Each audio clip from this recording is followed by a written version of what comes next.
रमज़ान के इस मुबारक महीने के मौके पर बहुत सी ऐसी चीज़ें हो जाती हैं, ऐसे मसले मसाइल हो जाते हैं, या फिर ये कह सकते हैं कि इन मसाइल के ज़िम्मेदार भी हम खुद ही होते हैं। बग़ैर ये सोचे कि कौन सी चीज़ खानी चाहिए और कौन सी नहीं खानी चाहिए, हमारे यहाँ पर अफ्तार और सहरी के ये बड़े बड़े दस्तरख़्वान लग रहे होते हैं, एहतमाम हो रहे होते हैं, और जब तक एहतमाम ना हो तो हमें लगता है कि हमने रोज़ा ही नहीं रखा, और सहरी में इतना खा लेते हैं कि जैसे शायद ये हमारा आखिरी खाना है, और अफ्तार में ये सोचकर खाते हैं कि सुबह के भूखे हैं। इतना खा लेते हैं कि एसिडिटी हो जाती है और सारा दिन खट्टी डकारें और ना एक अजीब सी फीलिंग हो रही होती है। और बाज़ लोग तो पानी के ऊपर हाथ रख के बैठे हुए होते हैं, इतना पानी पी लेते हैं, इतना पानी पी लेते हैं कि ना नमाज़ पढ़ी जाती है, ना सोया जाता है, करवट नहीं ली जाती, और इन सारी प्रॉब्लम्स के हम खुद रिस्पॉन्सिबल होते हैं। रमज़ान के महीने में भी हमें बैलेंस डाइट को फॉलो करना चाहिए, और जिनके साथ पहले से ही स्टमक इश्यूज़ हैं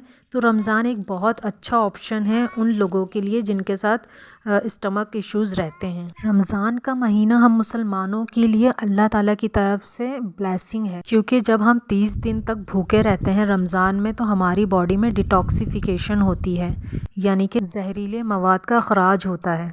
और दूसरे मज़ाहिब में क्या होता है कि डिटॉक्स रहने के लिए वो ख़ुद को भूखा रखते हैं, लेकिन हमारे यहाँ ऐसा नहीं है, हम रोज़े रखते हैं, हमें उसका सवाब मिलता है। तो हमें एक ऐसी रूटीन, एक ऐसे डाइट प्लान को फॉलो करना चाहिए कि हमें हाजमे का मसला भी ना हो, और एसिडिटी ना हो, सुस्ती ना आए, और वेट लॉस के चक्कर में इतना कम भी ना खा लें कि सारा दिन आपको चक्कर आते रहें। तो हमेशा सिंपल और हेल्दी वे में खाएं और एतदाल के साथ खाएं, ताकि हमारे रोज़े अच्छी तरह से गुजरें और जो एक रोज़े का मकसद होता है ना, वो भी पूरा हो सके। तो हेल्दी रहने के लिए मैं जो रूटीन फॉलो कर रही हूँ ना, वो ये है। सहरी के वक्त किचन में एंटर होने के बाद सबसे पहला मेरा काम ये होता है कि मैं चिया सीड को निकाल कर भिगो देती हूँ, और जब तक मैं अपनी सहरी की तैयारी शुरू कर देती हूँ, जो भी मैंने बनाना है सहरी में, रोटी बनानी है, पराठा बनाना है घर वालों के लिए, वो मैं अपना काम शुरू कर देती हूँ।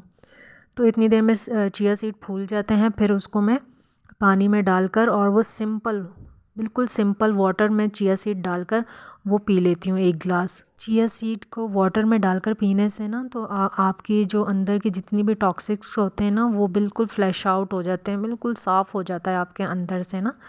आप चाहें तो इसमें एक लेमन भी स्क्वीज़ कर और चिया सीड ऐड कर इस तरह से भी आप ये वाटर ले सकते हैं। लेकिन मेरी जो रूटीन है, कभी मैं लेमन भी डाल लेती हूँ, अगर ना हो तो नहीं भी डालती। और दूसरी चीज़ जो मैं सहरी में करती हूँ वो ये है कि मैं पराठे बिल्कुल नहीं इस्तेमाल करती।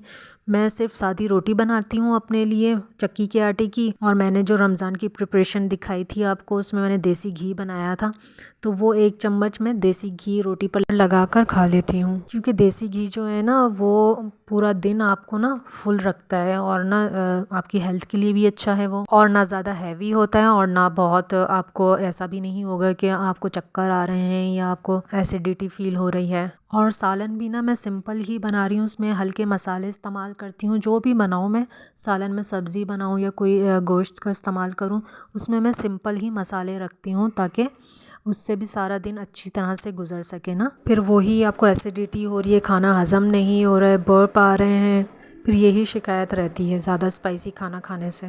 दूध दही का ज़्यादा से ज़्यादा इस्तेमाल करें, बल्कि मैं तो ये करती हूँ, दही को मैं स्पून से खा लेती हूँ, और 2-3 स्पून ना मैं, मेरा जो सिंपल वाटर होता है उसके अंदर दही के ऐड कर देती हूँ, उसको मिक्स करके मैं वो भी पी लेती हूँ। तो ये मैदे के लिए आपके बहुत ठंडा होता है। और दूसरा ये इस तरह से पानी में जब दही को हम ऐड करके पीते हैं ना, तो स्किन भी बड़ी ग्लो करती है। ये लस्सी का ही सब्स्टिट्यूट है। तो अब ये 2 गिलास बनते हैं टोटल मेरे, जो मैंने पानी के इस्तेमाल किए। ये नहीं कि मैं सहरी में पानी ही पिए जा रही हूँ कि सारा दिन मैं कैसे गुजारूँगी, मुझे तो प्यास लगेगी।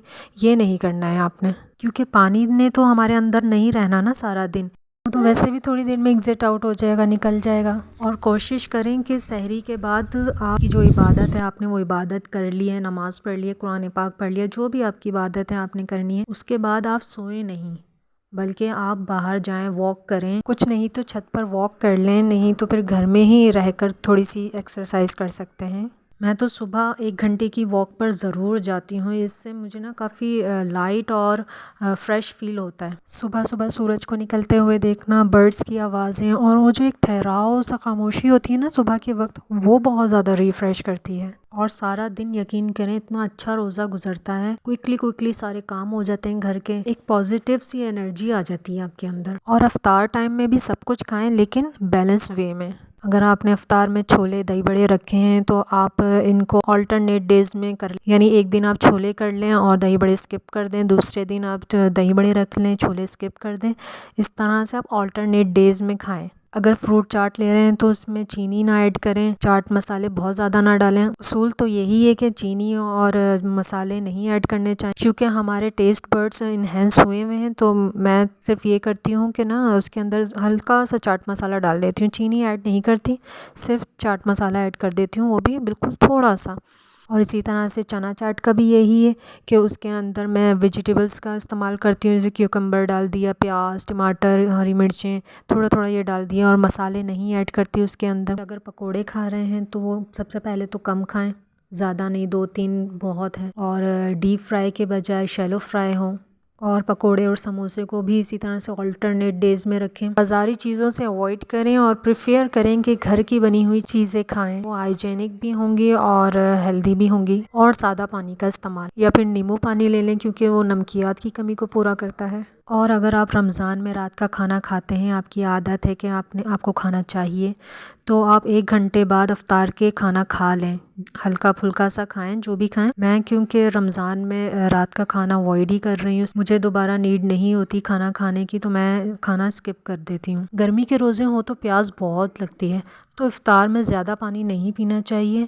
मैं अपनी वाटर इंटेक इस तरह से पूरी करती हूँ कि जब तक मैं जाग रही हूँ 1-1 घंटे के डिफरेंस से अपनी वाटर इंटेक को पूरा कर लेती हूँ। तो रोज़े रखें, लेकिन एतदाल में खाएं, क्योंकि रोज़े रखने से हमारा इम्यूनिटी सिस्टम जो है वो स्ट्रॉन्ग होता है और ऑर्डर में आ जाता है। रोज़ा क्योंकि फ़र्ज़ इबादत है, इसलिए रखना तो है, तो क्यों ना पूरे उसूलों और एतदाल के साथ रोज़ा रखा जाए, ताकि डिप्रेशन, एंजाइटी से बच सकें। तो बर्दाश्त के साथ रोज़े रखें, क्योंकि रोज़े में शिफा है। और हमारे प्यारे नबी सल्लल्लाहु अलैहि वसल्लम का फरमान भी है कि रोज़े रखो, तंदुरुस्त हो जाओगे। नेक्स्ट वीडियो तक के लिए इजाज़त दें और मेरे चैनल को लाइक, शेयर एंड सब्सक्राइब करना ना भूलिएगा। अल्लाह हाफ़िज़।